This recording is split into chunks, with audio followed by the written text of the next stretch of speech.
Исәнмесез, эфирда яңалыклар чыгарылышы, студияда Лилия Гатина, алга таба койбір темалар турында кыскача. Икесе халак булган һәм тагын 12-се зыян күргән Алабугада пилотсыз очу аппараты һөҗүменнән зыян күрүчеләр нинди хәлдә? Җир биюләр, уеннар, ат чабышлары, көрәш, Ярчалыда Сабан туй бәйрәме узды.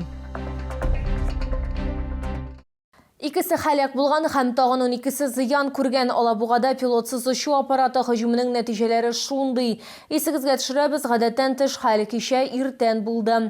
Һөҗүмне кире какканда пилотсыз очкыч ватыклары заводларның берсенең бинасына төшә. Республика территориясендә пилотсыз очкыч куркынычы режимы гамәлдә булды. Казан һәм Түбән Кама аэропортлары вакытлыча самолетларны кабул итмәде. Дисәләгән рейслар тоткарланды. Хәзерге вакытта теракт турында җинаять кузгатылган. Зыян күрүчеләр Алабуга үзәк район хастаханәсендә, шулай ук Чаллының ашыгыч медицина ярдәме хастаханәсендә. В настоящее время в нашей больнице продолжает лечение 2 пациента. Их жизни ничего не угрожает. Весь перечень необходимых диагностических и лечебных процедур проводится силами нашей больницы. Также вчера приехала бригада специалистов из Республиканской клинической больницы, которые также проводили дополнительные консультации, были обсуждения, проводились консилиумы, и кроме того были еще проведены телемедицинские консилиумы с федеральными центрами, такие как Институт Бурденко, Институт Вишневского. 3 балага медицина ярдәме кирәк булган. Хәзерге вакытта алар Кама балалар медицина үзәгенең хирургия һәм неврология бүлекләрендә.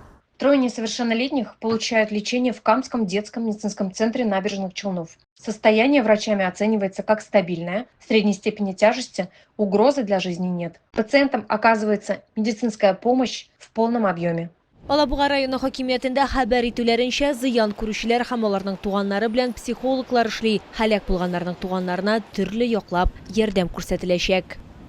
Батырлык өчен мондый бүләккә Ярчалыдан махсус хәрби операция ветераны лаек булды. Медальне аңа шәһәр башлыгы Наил Мәгдиев тапшырды.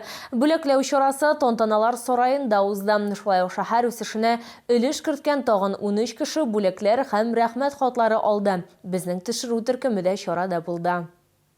Бүләкләү тантанасы башланыр алдыннан Фарик кушаматлы хәрби хезмәткәр һәм аның хатыны фотосурәтләр карый. Сүрәтләрнең берсендә аның хатыны һәм кызым бу узган ел декабрендә була. Ират үзе анда катнаша алмаган, алган ярасыннан соң төрнәкләнү узган. Авдеевка астында Бердичи дигән авылда алдык ранениене.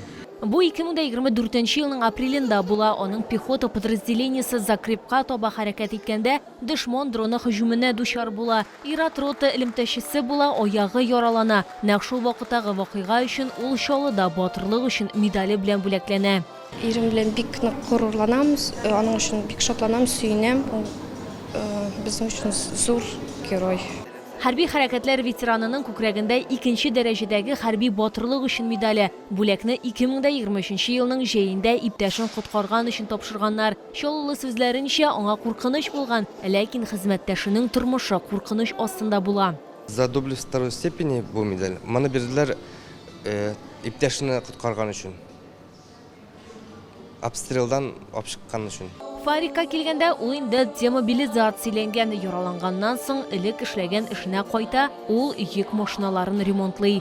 Лилия Гатина, Эльмира Гайнетдинова, Кирилл Хабзей, яңалыклар. Шалда Сабан туй бәйрәме узды. Чаллы халкын һәм шәһәр кунакларын котларга Татарстан Республикасының премьер-министры Алексей Песошин, республика районнары җитәкчеләре һәм шәһәр мэры Наил Мәгдиев килде.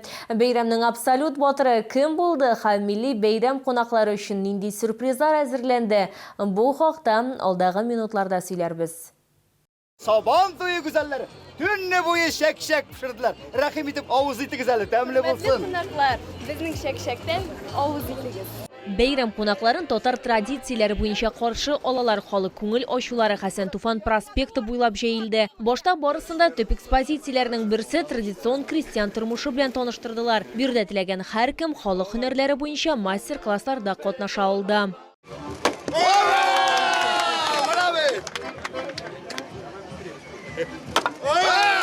Бәйрәм майданның төп сәхнәсендә дәвам итте. Тамашада 2000-нән артык кеше катнашты. Быел программа ватанны саклаучылар елына һәм шәһәрнең 400 еллыгына багышланды. Сезне бу күркәм милли бәйрәм белән котлыйм. Сабантуй сезгә шатлык, җылылык һәм иң якты хисләр алып килсен.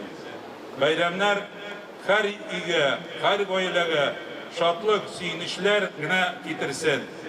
Иң изге теләкләрне кабул итегез. Ныклы сәламәтлек сезгә, бәхет, иминлек телим. Мәйданның төп сәхнәсендә төрле өлкәләрдә эшләүче иң яхшы хезмәткәрләрне бүләкләү тантанасы узды. Главному врачу станции скорой медицинской помощи Крылову Сергею Олеговичу. Һава торышы бәйрәмгә үз төзәтмәләрен кертте, милли көрәшне яңгыр беткәч кенә кич таба башларга туры килде. Быел абсолют батыр титулы өчен 135 килограммга кадәр авырлык категорияләрендә 200-дән артык спортчы көрәште.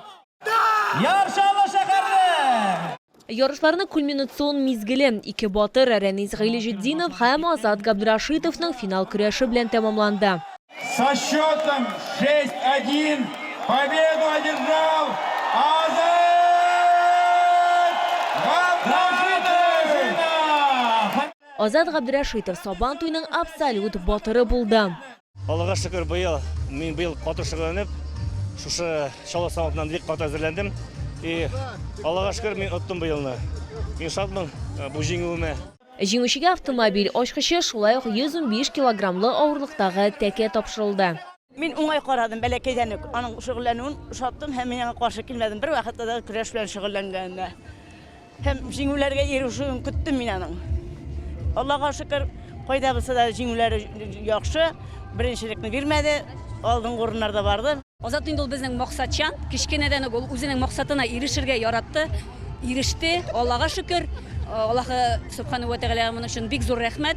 Менә без бу ярышның дәвамы шушылай булачагын инде бик күп еллар көттек, чөнки без күрәбез аның максатларына ничек ирешкәнен. Бары тик үз өстендә көчле эшләгән спортсменнар гына шушындый максатка ирешә ала. Молодец, без бик шат. Бәйрәм татар эстрадасы йолдызлары катнашында концерт программасы белән дәвам итте. Лилия Гатина, Сергей Вильданов, Кирилл Хабзей, яңалыклар. Сабантуй татар эстрадасы йолдызларының кичке концерт программасы белән дәвам итә. Бәйрәмнең хедлайнеры Татарстан Республикасының атказанган артисты Фирдус Тямаев булды. Ул үзенең иң яхшы җырларын башкарды. Тамашачылар кушылып җырладылар һәм күңел ачтылар. Кичнең якты кадрлары безнең төшерү объективына да эләкте. Мәйдан янында алма төшәр урында юк, Чаллы халкы һәм шәһәр кунаклары зур түземсезлек белән концерт программасын көтәләр.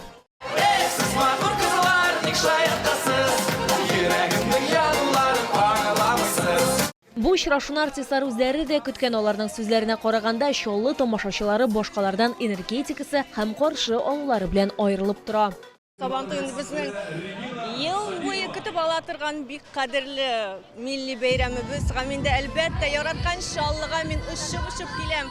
Чөнки монда иң дәртле, иң моңлы, иң гади, иң әйбәт халык һәм алар өчен иң матур җырларны башкарачакмын. Бәйрәм белән барыгызны.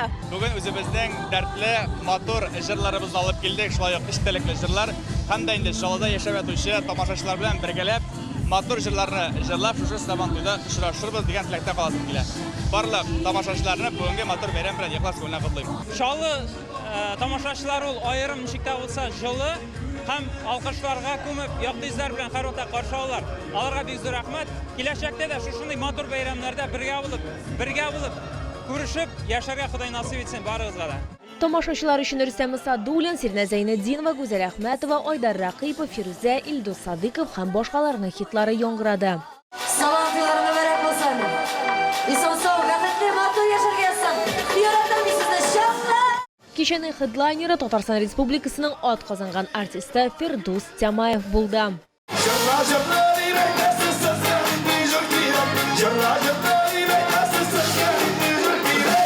Сабантуй тәмамланганнан соң Чаллы халкын һәм шәһәр кунакларын автобуслар көтә иде. Алар Чаллының төп проспектлары буенча йөрделәр. Лилия Гатина, Кирилл Хабзей, яңалыклар. Бу сезгә җиткерәсе соңгы мәгълүматыбыз иде. Мин Лилия Гатина, сезнең белән сау булашам. Исән-имин булыгыз.